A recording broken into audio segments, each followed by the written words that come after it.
Okay, are you all ready? Ready. My name is Randall Callanan, and I'm a civil rights lawyer.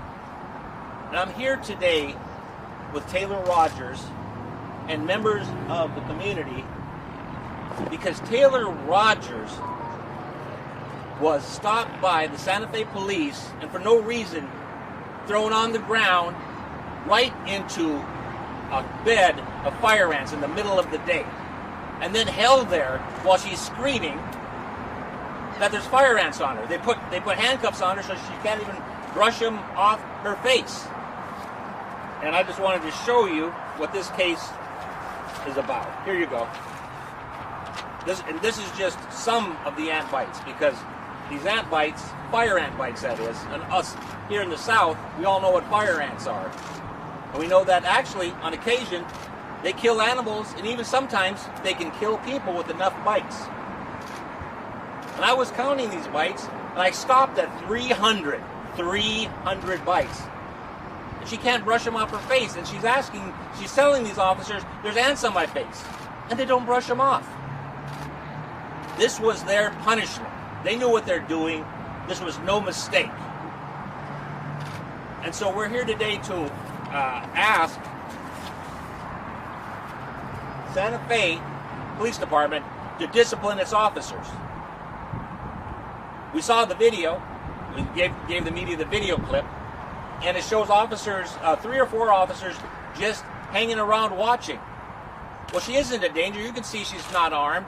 She's not a large person. She's a female, and that officer is on top of her. She's got her constrained. She's got the handcuffs on, and they're still in the ant bed. Is it torture? Yeah, that's a strong word, but I call it torture. But the people can make up their own mind what the word is. But when the police hold you down in a fire ant bed, when you're saying fire ants, screaming, and they keep you there, what is that? And the Santa Fe Police Department has not disciplined any officer. They have accepted this behavior, which means that there are probably other situations where excessive force is used upon by officers, because if this is okay to do what they did to Taylor, then what else is okay? Punches in the face, kicks, shootings, what else? So we're here today to say, hey, Santa Fe Police Department, get into the 21st century. You need to discipline your officers. And so we're here today to try to do something about that by raising awareness to the Santa Fe Police Department. And we have a few people here to talk about police techniques and so forth. And the first one will be Shelby Stewart. Can we ask about the incident itself, though? Oh, sure. I think that would be important. You get that. Okay, sure. Because according to the lawsuit, this was in 2021. Yes, that's correct. All right. That this was in front of the high school. R.J. Woolham. At R.J. Woolham. Okay.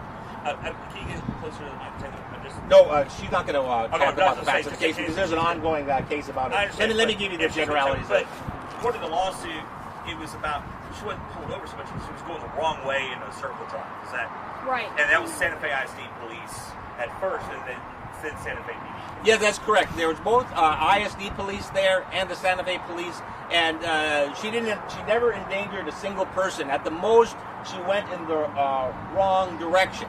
And they change their rules all the time, so it's understandable if she did go in the wrong direction. But they were extremely aggressive, and it frightened her. I mean, they were pounding on her car, and this one officer pulls a gun on her and points it right at her when she's got her other child in the car.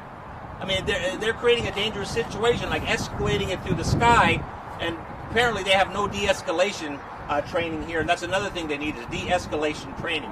So when she apparently for just a short period of time, maybe moved just a little bit, all these squads show up. Next thing you know, she's taken out of the car when she's not a danger to a single person. As a matter of fact, one of the squad cars runs into her when she's not even moving, totaling her car. Now, it didn't mean it smashed the car to pieces because the car was an older car, so when I say totaled, the value of the repair would be more than the value of the car.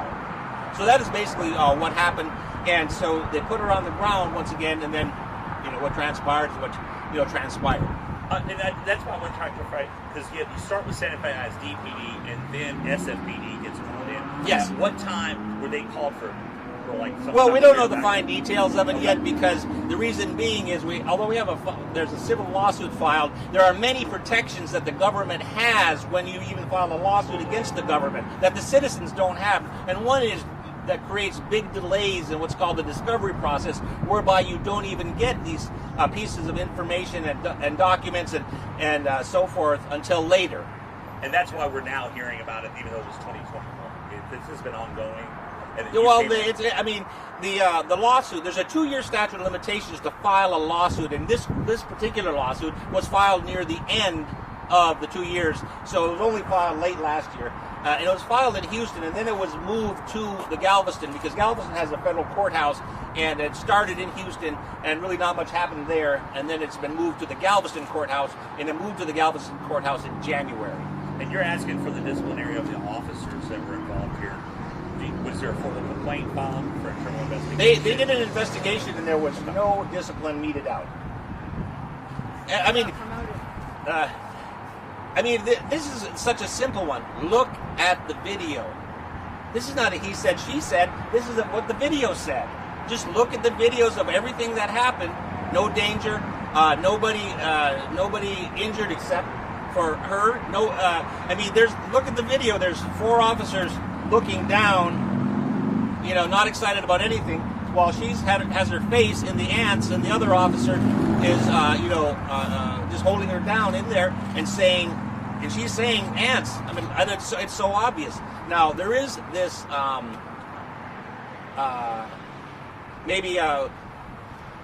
an old custom of the police that if you run or disrespect an officer, you get excessive force used on you, and maybe one of these officers will. And I think that's really what it was. As the other officer says, they just assumed that the first officer knew what he was doing, and he's saying, "Oh, this woman, whatever, must deserve this punishment for whatever she did, so that's why we're not reacting to it." It's not that they didn't see it, or that they didn't realize it. It's that this is the form of punishment you get when you don't, stop immediately, or you disrespect an officer, which is a very archaic form, like from the Old West, and that's why we say, get into the 21st century, Santa Fe. And if I could just clarify, too, is that you said officers standing around, and 2 things on the clip. It's a shorter clip. Is there more to Oh, yeah, there's a whole bunch more. Yeah, there's a whole bunch more. And how many SFP officers are there, and how many SFI? The exact number I do not know. Okay. But they're both there. Well, I'm just saying, the ones that are standing around, are they Santa Fe PD, or are they SF? Because they may have different rules of engagement. I'm trying to get kind of the context. I don't think they have different rules of engagement. Same obligation. Yeah, they're the same, because they're both licensed peace officers. As a matter of fact, some of them might have worked for one agency, then transferred to the other, so they don't change. The Constitution does not change depending upon which police agency you work for. Well, actually, SFISD PD has ruled that when they turn over any incident to SFPD, they're to stand back unless they're asked for assistance. That's why I'm asking, because that's their actual policy. So, well, okay, if that's a policy, right? But they don't give up their policy not to intervene. Right. In other words, like let's say they were the police were shooting her and stabbing her. What are you saying? That you say, oh, okay, well, I'm sorry, we've turned it over. No, if you're a police officer on the scene, the law says you're required to intervene in unconstitutional behavior, at least by words. I mean, you're not required to tackle the other officer or punch him, but you could say something as, "Hey, get that lady out. Hey, brush those fire ants off." Boom. But they didn't do that. They failed to intervene. Right. And any of the information you've gathered so far as this come out, have any of the other officers said post-fact that, "Hey, yeah, what I saw was wrong, and I just didn't intervene"? Or do you have any of that information yet? Well, I mean, you can see on the video they didn't intervene, so whether a person says, "I didn't intervene" or not, once again, the video is right there where they're not intervening. So, plus, officers generally stick together, so the first thing they do is they don't start saying negative things about other officers if they wish to keep on working. Right. Well, I'm just saying, you're saying that if they recognize it was legal, they may not have thought it. That's what you're trying to put their thoughts. Well, then they need severe training, because if you put a woman's face into an ant pile and leave it there and get all bitten up, and they don't know that they're not supposed to do that, that would be bizarre, and I don't think they're going to say that. Well, no. I'm just saying, going to your course of what you're saying is that At any point, has any officer said what they saw was wrong? When you say say on the video, no, not on the Yeah, video. you Well, said we you haven't taken the gathered deposition evidence. and so Okay. forth. Once again, officers don't come forward in any one of my hundreds of cases, even though I've won many cases for excessive force. No officer in any of those cases, that's hundreds and hundreds and hundreds and hundreds of officers, have ever come forward to me and admitted, or to anywhere and admitted that what they did was wrong. They stick together till the end. And do you know the status of the officers in the SFPD? You said one was promoted. There's been no discipline whatsoever, even though they saw the video and Are they looked at still it. with the department? Yes, they are. Has Santa Fe PD made any comment to you at all? No. Have they reached out at all to her? No. Anything? No. Any contact? Tell us about that. No, there's been no contact, but I'm only the recent lawyer. There was a lawyer before, and I don't know about all of his interactions in the case. I've been on the case now for a few days. Why did you take over? Because the other lawyer is not on the case any longer. By his choice, or did you want to switch up? Well, it's a fair question. I mean, well, I don't know what a fair question is, but we don't have to sit here and answer every single question. I wish we could get to press conference. Yeah, we did call the press conference, and next we'll hear from Shelby Stewart. My name is Shelby Stewart, SHELBY-STEWART. I am a civil rights activist, and I'm a retired Houston police sergeant where I spent 28 years at HPD. When I looked at that video, it was one of the most horrific things I'd ever seen. All these officers standing around while her face is in a mound of fire ants doing nothing. It indicates these things. The officers stood around like it's normal. Okay, like they didn't have to take any type of action. That means this department is full of goons and cowards. The goon side did what happened to her on the fire ant situation. But the coward part is that none of those officers intervened to save this woman. And since there's been no discipline on these officers, they had the expectation that the chief wasn't going to do anything, and he didn't do anything. And Either so, chief. Say it again. There's two chiefs involved here. One here, one at the ISD. So neither chief took his on.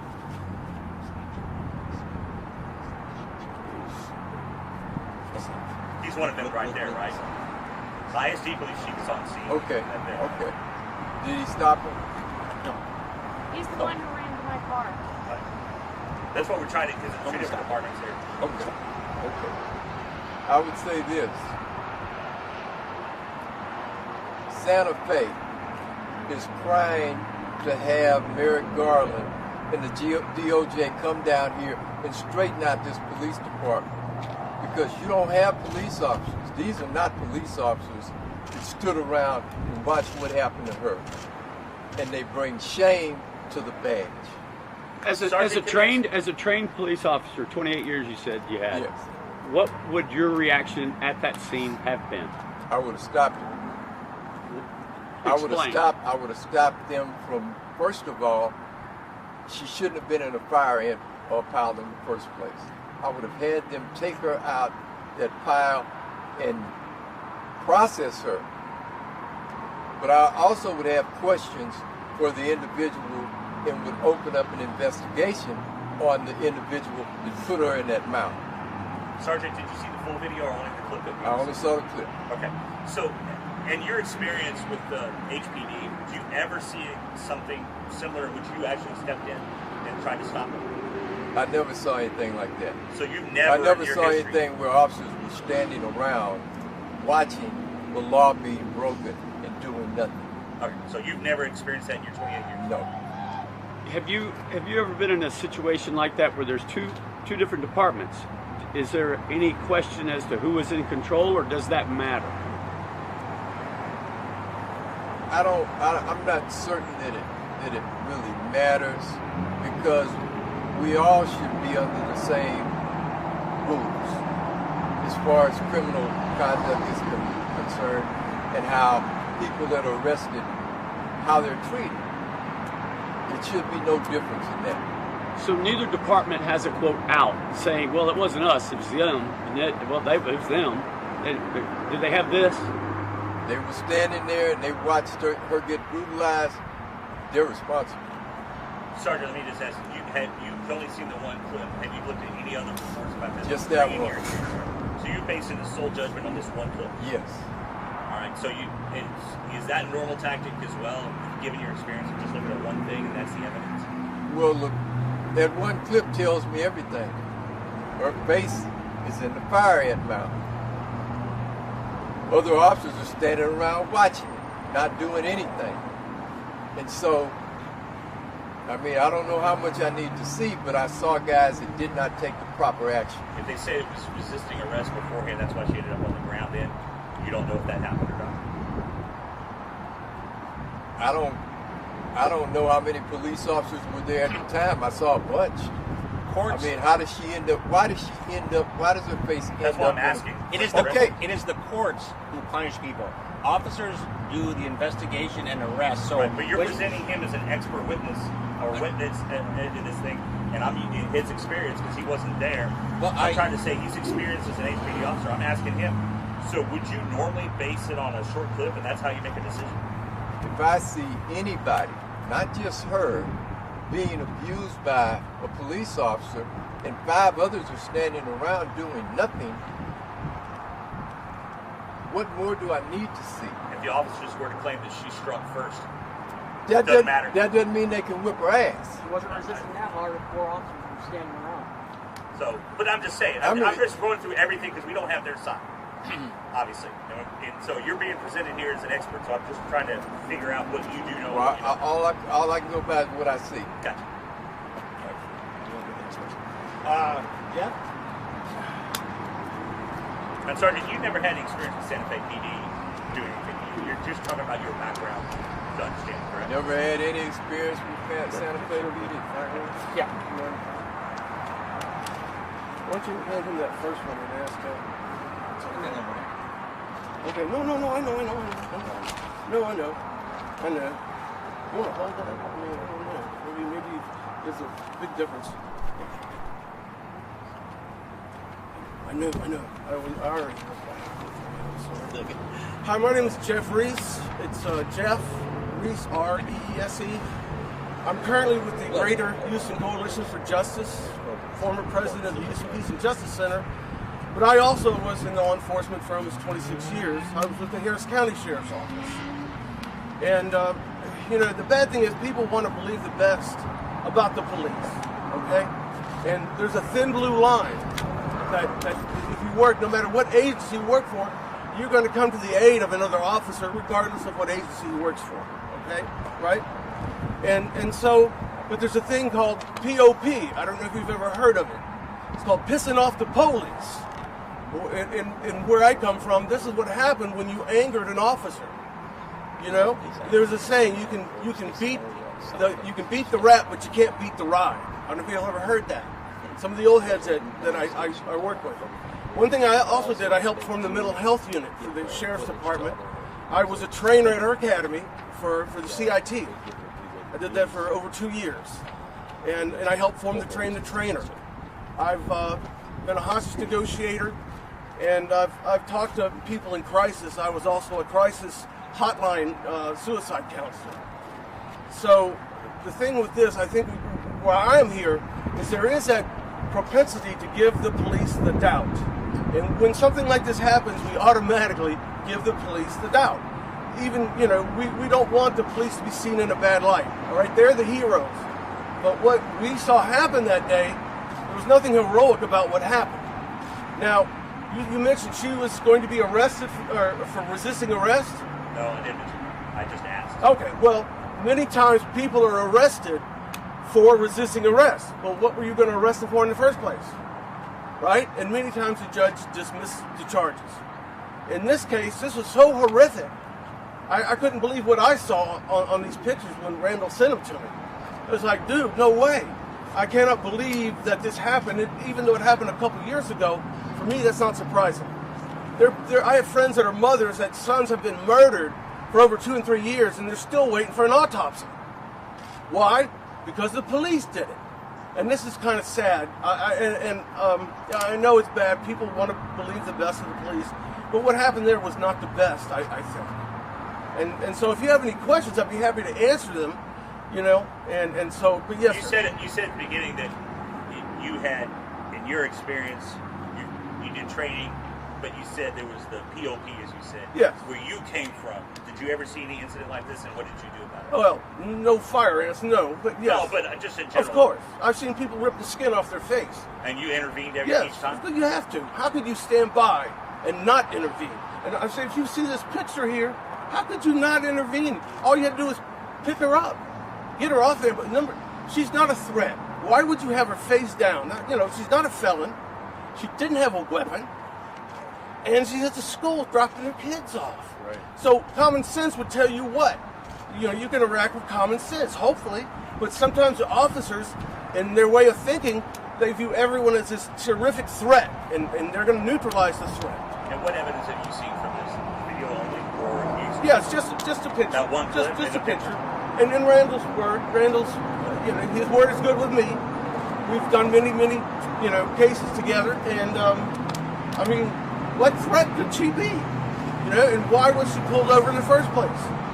You know, did she call in a bomb threat and say, "Hey, I'm driving a white Mercedes and I'm coming with a bomb"? No, she was just dropping her kid off, and even if she went the wrong way, that's far excessive. And what's bad is, the police didn't do that. They didn't sting her face, but they put her in an ant bag. And then when she asked to get off, did they let her off? No, they pushed her down even further. Yes, sir. I was wondering, Okay, on this, that when we talk about the incident, what about any charges on her case? And all? What happened with those? What happened on her case is they charged her with evading detention in a motor vehicle, which she was in a motor vehicle, and I don't know if she drove 10 feet or whatever. But when she was stopped, one of the officers rammed into her and totaled out her vehicle, and so that was excessive. And that was the SFISD chief. I never left school property. Yeah. Yeah. So you didn't go. And again, that sounds like. Right. It sounds like she ran, but this is like. Well, to a spot the actual law evading with a motor vehicle sounds, you might imagine, oh, those are those freeway chases where people crash and kill people. No, it can be anything. Just like let's say you're in this camera truck here, and an officer says, "Hey, pull over. You see some lights," and you go, "Well, I'm going to drive 1 block so I can pull into this gas station."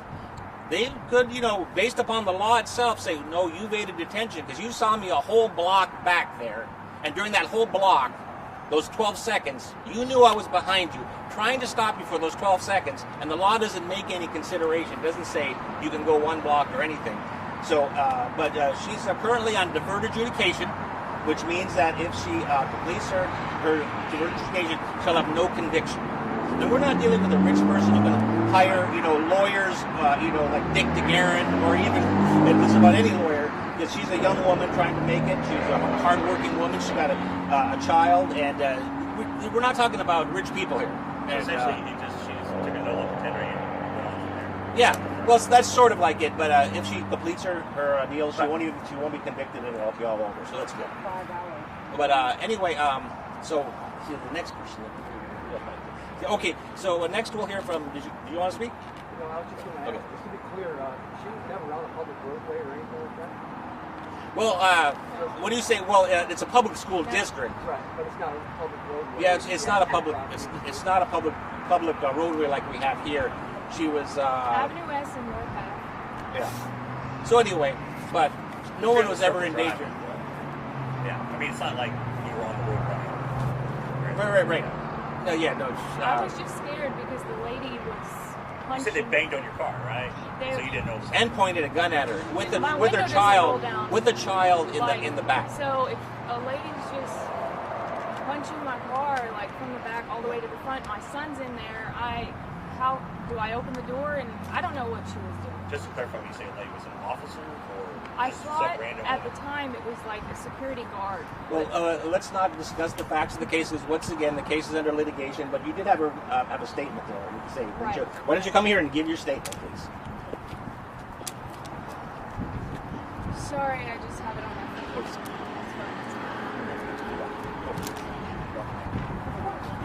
So, hello, my name is Taylor Rogers. The morning of August 19th, 2021 stands out in my memory as a day that underscored a significant issue: the absence of empathy and human compassion among some individuals in law enforcement. Peace officers. Police officers are entrusted with maintaining peace through legal authority. They must not misuse this power to suppress or retaliate against victims of abuse. Instead, they should be pillars of support whom we can turn to in times of need, refraining from exacerbating conflicts with excessive force or prejudice. It's evident to everyone, but is anyone taking action? The distressing reality is that people across the nation are experiencing bullying, abuse, and even loss of life at the hands of those meant to protect them. It's not just a failure of individual officers, but also of the leadership and the first responders who are called upon to resolve societal issues and disputes. So what's the solution?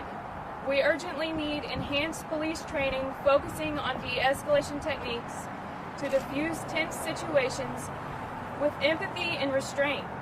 Mental health training is crucial for officers to respond peacefully and effectively, especially when encountering individuals facing mental illness, abuse, or hardship.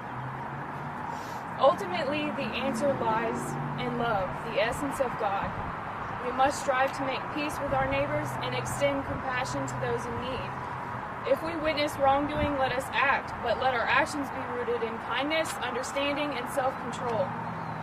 I urge the Santa Fe Police Department, along with all law enforcement agencies, to embody the principles they espouse within their own walls. Let us heed the words of Jesus, who proclaimed, "Blessed are the peacemakers, for they will be called children of God." Matthew 5:9. In a world marred by violence and hatred, let us embrace our role as agents of peace. As one community, let us choose love. While I forgive those officers for their actions that day, I refuse to remain silent in the face of the violation of my son's and my civil rights.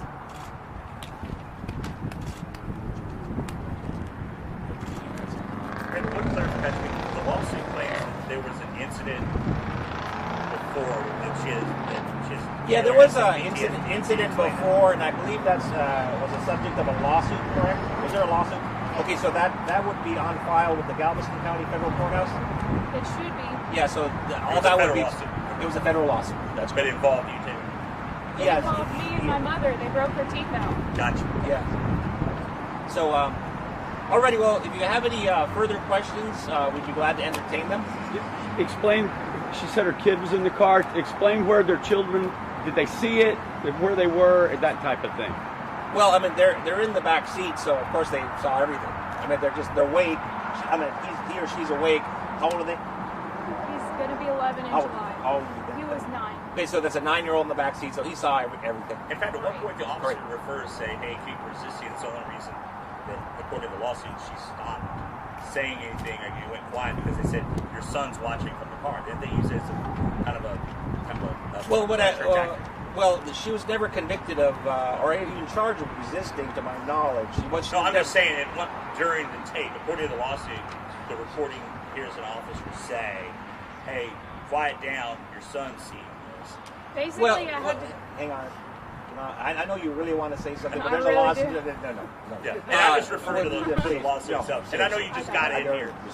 Randall, I know you just got it. I'm just saying that was one kind of particular to start out. That she was there. An officer can say anything, and one thing they might want to psychologically use is maybe to shame people, like, oh, you tried to run away from us or disrespected us. Oh, you're not a good mother, so look what you're doing. Basically, it could be just like an insult. I mean, that's what the lawsuit kind of alleges, that he used that and say, hey, your kid's seeing this. Behave yourself. Right. Well, I see it as like an officer insulting. Right. It's like because what's she supposed to do? I mean, they're pointing a gun at her. They're ramming her car. And to clarify, it was an officer that pulled the gun. I just want to make sure. Yeah, an officer. Okay. Did officers offer any kind of first aid, and if they did, how long? No, but they did take her to the hospital when they saw all the bites, or I guess they didn't even take her to the hospital. They must have. They took you to the jail and in the jail or the hospital. I went. When did you go to the hospital? I went when I got out. Okay, so they didn't even take her to the hospital. They didn't do a medical check. Oh my God, I didn't even know that because they just got the case. They gave me some allergy, like Benadryl because my face was swelling really bad. Yeah. So, and a lot of times officers will do that because when you go to the hospital, then there becomes medical records of the incident. Whereas if she just goes home, maybe won't do it. There'll be no medical records because when you don't want proof of what you've done. And by going to the hospital, taking to the hospital, that would be proof when a doctor says, "Oh, look at all these ant bites," and then document her injuries. But she went afterwards. I would take it now. You do have those records on. Yeah, we do have medical records.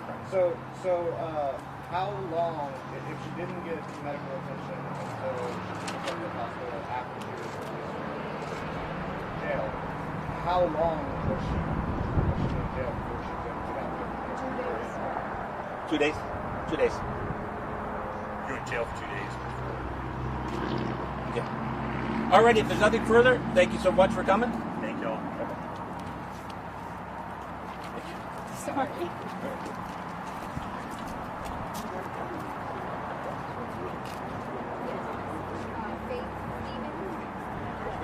Yes, this is my wheelchair. Yeah. Yes. No, you stop. Yes. To make our brothers.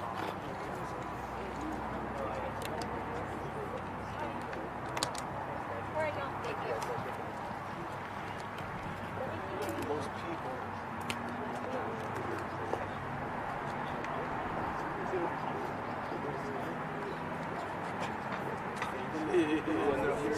I really should have gotten that.